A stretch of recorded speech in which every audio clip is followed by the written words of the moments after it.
लेकिन एक सेकंड લે આવો રેશુ પાણી લઈને આય લોન વાળા આવ્યા છે બેન હું લોન વાળો નથી, હું વસ્તી ગણતરી કરવા આવ્યો છું. રેશુ રેવા દેજે પાણી લાવતી નહીં. હું વસ્તી ગણતરી કરું છું. તમને કઈ પૂછી લઉં? હા પૂછો. देख तू તમારો જન્મ ક્યાં થયો હતો? દવાખાનામાં. અરે મારો કહેવાનો મતલબ એમ નથી, તમારો કયા ગામમાં જન્મ થયો હતો? મારો ગામમાં જન્મ નહોતો થયો, શહેરમાં છો તો. અચ્છા, તો તમે ગામમાં નહોતા રહેતા અને શહેરમાં રહેતા હતા, એવું છે એમ और ને? अभी तो रुको નહીં નહીં, હું શહેરમાં નહોતી રહેતી, હું નાનપણથી ગામમાં જ રહેતી હતી. તમે હમણાં કીધું ને મારો શહેરમાં જન્મ થયો છે. ના ના, ઈ જન્મ છો ને ઈ હોસ્પિટલ શહેરમાં હતી.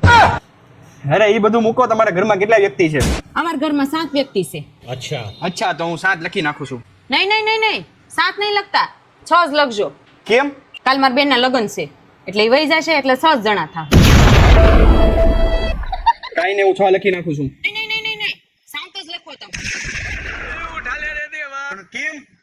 કાલ મારા ભાઈના લગ્ન છે, પછી મારા ભાઈ બી આવે ને એટલે અમે 7 જણા થાય. તમારે જનગણના નથી કરવી, તમારી ત્યાં કોઈ બીજો અધિકારી આવશે. ગમે એ અધિકારી આવે, હું થાતું હશે ને ઈ જ કરશું.